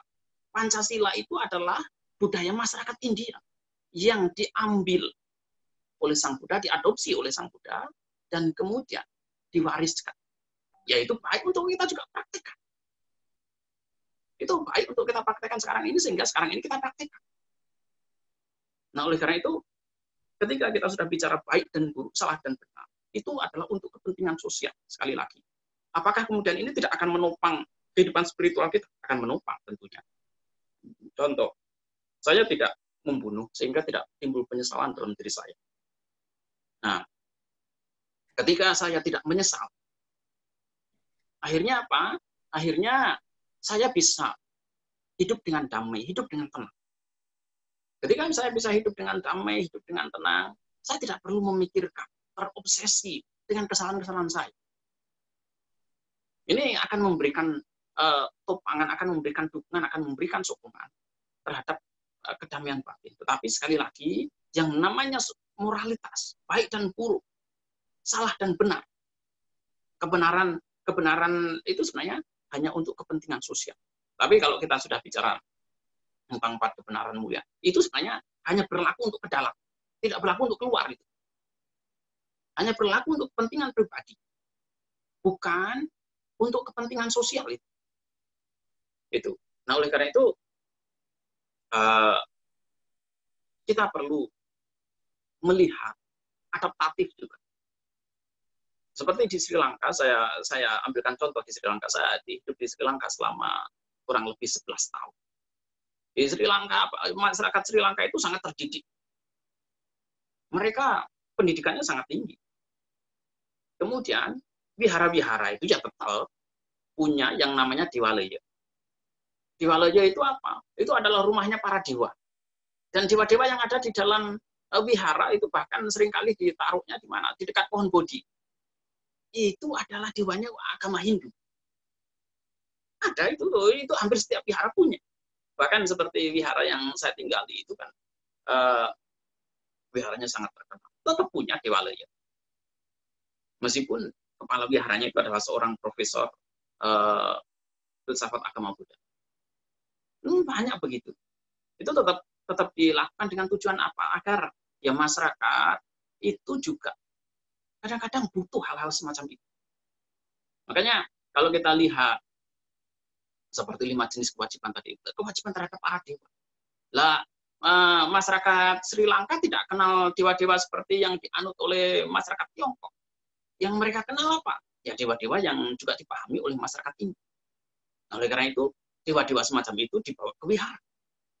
Kalau di Indonesia kita misalnya umumnya di kelenteng-kelenteng itu adalah dewa yang diadopsi dari Tiongkok misalnya. Apakah umat Buddha salah untuk kemudian datang ke kelenteng, kemudian melakukan puja di hadapan para dewa begitu? Tidak ada salahnya juga. Tidak ada salahnya. Itu boleh-boleh saja. Karena sekali lagi Sang Buddha mengatakan bahwa ada 5 jenis kewajiban dan salah satunya itu adalah kewajiban terhadap para dewa. Nah, oleh karena itu, kalau seperti di Indonesia, masyarakat Indonesia itu ya mengenal juga para dewa seperti itu. Makanya kalau di masyarakat Indonesia misalnya ada punden, ada tempat-tempat pemujaan, itu kan sebenarnya bentuk dari pemujaan mereka terhadap para leluhur, terhadap para dewa juga. Itu yang namanya benar dan salah seperti itu apakah boleh dilakukan? Boleh saja untuk menimbulkan kedamaian di tengah-tengah masyarakat. Jadi boleh, tetap boleh dilakukan.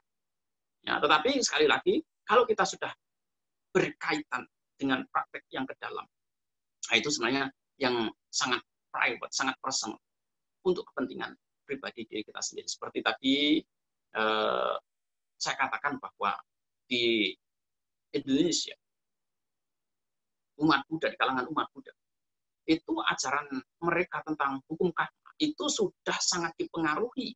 Bahkan banyak yang menganut ajaran agama Jaina, bukan lagi murni ajaran tentang karma yang dianut oleh Sang Buddha. Karena ketika kita sudah bicara soal karma yang dianut oleh Sang Buddha, yang diajarkan oleh Sang Buddha, itu berkaitan dengan mata, berkaitan dengan telinga, berkaitan dengan hidung kita, dengan lidah, kulit, dan juga berkaitan dengan pikiran kita. Ya, jadi ketika kita sudah bicara soal salah dan benar, di situ berkaitan dengan hukum sosial, berkaitan dengan masyarakat. Itu hanya bisa berlaku di level kebenaran konvensional. Kalau kita mau bicara dua jenis kebenaran itu.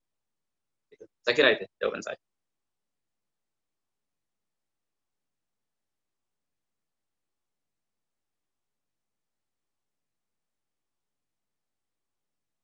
Namo Buddhaya, Bante. Ya. Ini ada pertanyaan dari Kindness Wisdom Sukihonto Bante and moderator, mau tanya poin-poin perbedaan karakteristik utama karma dalam Buddhism dengan ajaran Jainisme. Sorry, saya kurang jelas suaranya. Mau tanya poin-poin perbedaan karakteristik utama karma dalam Buddhism dan ajaran Jainisme. Jadi sebenarnya yang membedakan itu adalah bahwa apapun karma yang dimaksud dalam agama Jaina itu karena disebabkan oleh perbuatan mereka di masa lampau. Dan karma itu harus dihancurkan dengan cara menyiksa diri. Kemudian mereka lebih mementingkan, kalau kita baca dalam Upali Sutta, itu yang dipentingkan adalah fisik. Adalah sesuatu yang di luar sebenarnya. Oleh karena itu ketika mereka menimbulkan penyiksaan diri yang dilakukan adalah secara fisik, bukan penyiksaan diri secara batiniah. Nah, sementara agama Buddha itu lebih menekankan hukum karma pada apa yang berkaitan dengan mental, dengan kondisi batin kita. Itu yang ditekankan oleh agama Buddha. Nah, oleh karena itu sebenarnya kalau kita membandingkan, kita melihat dengan sungguh-sungguh, ya sebenarnya dua-duanya bertujuan untuk menghancurkan karma. Agama Jaina juga bertujuan untuk menghancurkan karma. Agama Buddha juga bertujuan untuk menghancurkan karma. Nah, oleh karena itu, nanti pada akhirnya, seorang arhat itu kan tidak lagi punya karma, tidak lagi membentuk karma yang baru. Karena mereka perilakunya itu tidak didasari oleh niat, tetapi didasari oleh kebutuhan yang ada. Itu. Nah, oleh karena itu kalau dalam Abhidhamma disebut akirya karma, karma yang tidak memberikan dampak. Nah, dalam agama Jaina mereka menghancurkan karma itu dengan cara menyiksa diri. Sementara dalam agama Buddha menghancurkan karma itu dengan cara apa? Dengan cukup menyadari, dengan cukup mengamati, dengan cukup mengetahui. Janati pasati. Itu yang menjadi kata kunci. Atau kalau kita kembali lagi pada Mahasatipatthana Sutta, yang dipakai itu hanya kata janati sebenarnya. Kata pajanati. Itu. Jadi sebenarnya menghancurkan karma dalam agama Buddha itu adalah dengan cara menyadari dan mengetahui. Menyadari dan mengetahui apa? Menyadari dan mengetahui kondisi batin yang sedang muncul saat itu. Menyadari dan mengetahui kondisi batin yang sedang berkembang dan kemudian ternyata. Itu yang kemudian menjadi perbedaan. Kalau dalam agama Jaina, mereka menghancurkan karma dengan cara menyiksa diri. Oleh karena itu sebenarnya seperti Sang Buddha sekalipun, itu sebelum mencapai kebudaan, beliau menyiksa diri, kemudian berbagai macam jenis penyiksaan diri beliau lakukan, termasuk hanya makan sedikit, kemudian menahan napas, dan berbagai bentuk penyiksaan diri yang lain. Itu ada dalam salah satu sutta disebutkan macam-macam jenis pertapaan yang beliau lakukan. Kalau tidak salah dalam Purawata Sutta, kalau nggak salah itu yang jenis-jenis praktek yang pernah dilakukan oleh Sang Buddha. Kalau tidak salah ya, saya tidak salah ingat. Jadi disitulah yang kemudian membedakan. Dan sekali lagi juga perlu diingat bahwa karma itu bukan satu-satunya sebab, tetapi yang menjadi penekanan dalam ajaran agama Buddha itu adalah paticca samuppadanya. Hukum karma tidak ditekankan begitu kuat. Sebenarnya yang menjadi penekanan sangat kuat itu adalah pada paticca samuppadanya itu. Oleh karena itu cendekiawan Buddhis mereka menyebut bahwa paticca samuppada itu adalah central philosophy of Buddhism. pusat filsafat agama Buddha. Ya, jadi hukum karma tidak terlalu ditekankan sebenarnya dalam agama Buddha sebagai satu-satunya penyebab, tetapi lebih memberikan penekanan kepada hukum Paticcasamuppada yang memberikan ajaran kepada kita bahwa tidak ada satu sebab yang tunggal. Saya kira itu jawaban saya. Bante, sekarang sudah pukul 17.35, tapi masih ada yang ingin bertanya present dan juga ada yang chatting juga pertanyaannya. Bagaimana, Bante? Kita tutup atau saya tidak ada kegiatan apa-apa karena saya di kampung. Saya santai-santai aja. Paling nanti kalau sudah selesai ini sih saya hanya buka komputer lagi untuk menyelesaikan kamus saya karena kamus saya juga belum selesai. Untuk menyelesaikan itu namanya kamus palingnya. Jadi saya ikut aja, saya ikut moderator. Kalau moderator masih mau lanjut, saya lanjut. Kalau moderator tidak mau lanjut, saya juga stop.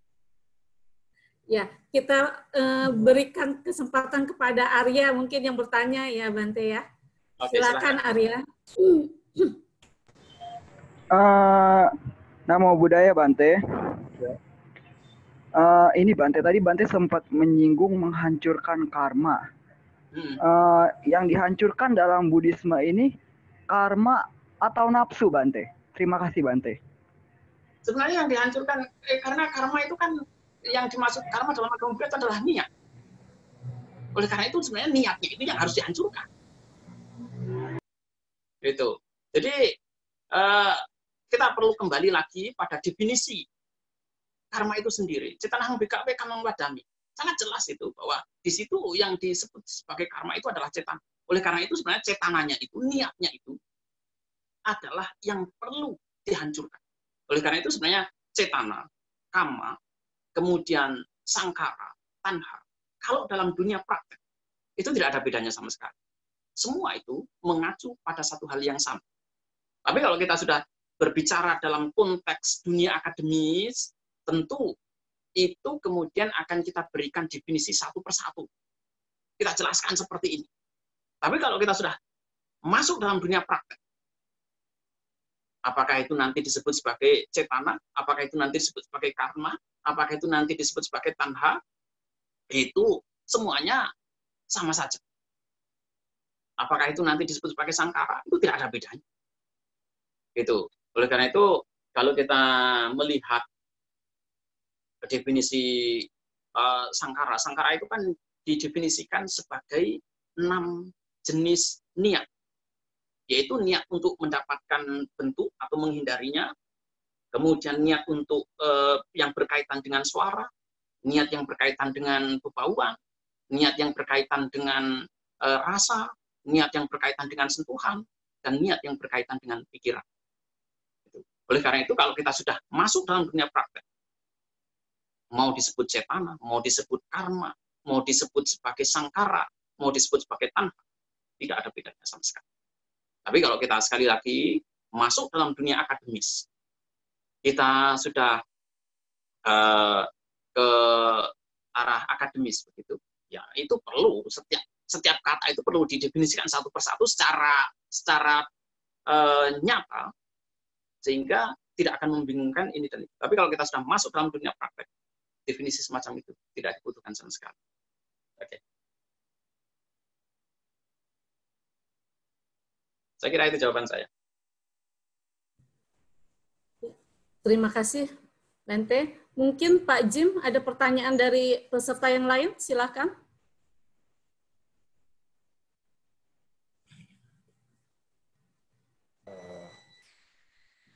Ini Bante, mungkin supaya jelas ya.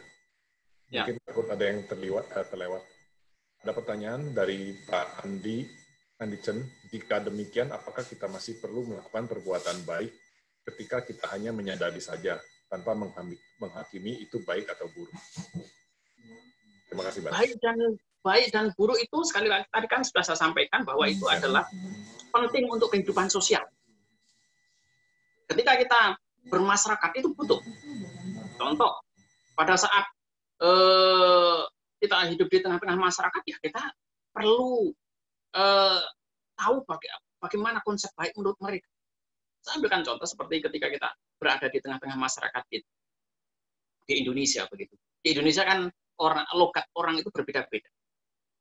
Nanti orang Jogja punya logat yang berbeda dengan orang Surabaya punya logat yang berbeda dengan orang Medan nanti punya logat yang berbeda pula dengan daerah yang lain. Ketika kita bicara dari satu tempat ke tempat yang lain, kalau kita tidak hati-hati, nanti mungkin di tempat lain itu kelihatan biasa saja. Tapi begitu kita sudah ke masyarakat tertentu, kemudian kita dilihat seperti orang yang sangat kasar. Karena mereka punya definisi, punya standar baik dan buruk yang berbeda dengan masyarakat yang lain. Gitu. Nah, oleh karena itu kalau itu berkaitan dengan kebaikan, ya, apa yang baik, apakah itu betul dilakukan? Butuh dilakukan untuk kepentingan sosial. Ya. Butuh dilakukan untuk kita bisa hidup damai di tengah-tengah masyarakat. Agar kita bisa hidup dengan nyaman di tengah-tengah masyarakat. Itu yang perlu dilakukan. Yang namanya kebaikan itu perlu dilakukan. Seperti di masa-masa sekarang. Kebaikan itu apakah sangat dibutuhkan? Sangat dibutuhkan. Misalnya kita berdana, memberi bantuan kepada orang yang membutuhkan. Sangat dibutuhkan sekarang. Karena banyak orang yang membutuhkan uluran tangan di situasi yang seperti ini. Gitu. Nah, tapi nanti dampaknya ke dalam bagaimana? Dampaknya ke dalam itu ya kita merasa senang. Ketika kita merasa senang, kemudian timbul kenyamanan dalam diri kita. Ketika kita timbul kenyamanan, yang namanya praktek itu jauh lebih gampang. Karena kita punya motivasi, punya semangat dalam kehidupan kita. Tapi kalau kita kemudian melakukan kejahatan misalnya, kemudian kita selalu pesimis. Karena kita selalu melihat kejahatan kita. Selalu pesimis, selalu tidak yakin pada diri kita sendiri. Gitu. Nah, oleh karena itu, di satu sisi, kebaikan itu penting untuk kepentingan sosial, untuk kepentingan kehidupan bermasyarakat. Tapi ketika kita sudah bicara ke dalam, dampaknya itu, kalau kita misalnya melihat manfaat winaya, 10 winaya dari manfaat 10 winaya, itu sebenarnya manfaat ke dalam untuk kepentingan pribadi itu hanya 2 saja. 8 yang lainnya itu adalah semuanya untuk kepentingan sosial. Jadi dari moralitas yang kan sebenarnya baik dan buruk itu nanti didefinisikan dari konsep moralitas itu, dari konsep sila itu. Masuknya ke ruang lingkup situ. Nah, oleh karena itu kalau kita kembali lagi melihat manfaat winaya, ya, pelaksanaan winaya, dari 10 manfaat yang ada, itu hanya 2 yang kemudian untuk kepentingan diri kita. 8 lainnya itu adalah untuk kepentingan sosial semuanya. Gitu. Jadi ketika kita melihat ke dalam, mengamati ke dalam tanpa diskriminatif, apakah itu bukan kebaikan? Itu adalah kebaikan yang luar biasa. Itu adalah kebajikan yang sangat luar biasa. Oleh karena itu, Sang Buddha mengatakan bahwa siapapun yang melindungi diri sendiri, dia melindungi orang lain. Dan siapapun yang melindungi orang lain, dia melindungi diri sendiri. Bagaimana caranya? Dengan cara mengembangkan 4 satipatthana. Itu yang dikatakan oleh Sang Buddha. Ya. Jadi ketika kita sekalipun hanya mengembangkan satipatthana, itu sebenarnya sudah kebajikan yang sangat luar biasa, kebajikan yang sangat besar kalau kita mau katakan, mau definisikan itu sebagai sebuah kebajikan. Karena waktu itu kita tidak menjahati siapapun, kita tidak melakukan kejahatan terhadap siapapun, baik diri sendiri maupun untuk orang lain. Karena ketika sati itu dilakukan, sati itu dipraktekkan, sati itu dikembangkan, saat itu tidak ada sedikit pun kejahatan yang dilakukan. Karena kita waktu itu tidak mungkin untuk membenci, juga tidak mungkin untuk menggenggam, tidak mungkin untuk mencari, tidak mungkin untuk menolak, juga tidak mungkin untuk mencari. Ketika saat itu dipraktikkan dengan baik, tidak ada kemungkinan untuk menolak ataupun mencari. Dan itu adalah kebajikan yang sangat luar biasa. Saya kira itu jawaban saya. Ya, terima kasih Bante. Kelas Bedah Sutta kita akhiri Bante. Namun sebelumnya kami memohon Bante untuk melakukan patidana. Patidana? Ya Bante.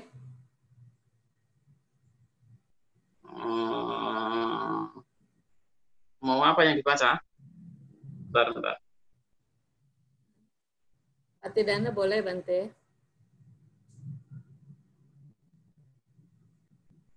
Ya, baik. Mari kita bersama-sama untuk mengenang kebajikan yang telah kita lakukan pada kesempatan hari ini maupun kesempatan-kesempatan yang lain, sehingga kebajikan ini bisa memberikan manfaat tidak hanya untuk kepentingan diri kita sendiri, tetapi juga untuk kepentingan semua makhluk, baik yang tampak maupun yang tidak tampak. Semoga dengan kekuatan kebajikan yang telah kita lakukan ini, semua bentuk bencana, semua bentuk malapetaka bisa sirna dengan secepatnya. Bhawatu sapa manggalang rakantu sapa dewata sapa buddhanu bhawenna sapa soti bhawantu te. Bhawatu sapa manggalang rakantu sapa dewata sapa dhammanu bhawenna sapa soti bhawantu te.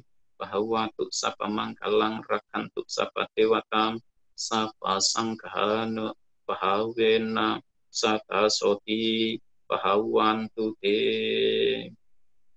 Sadu, sadu, sadu.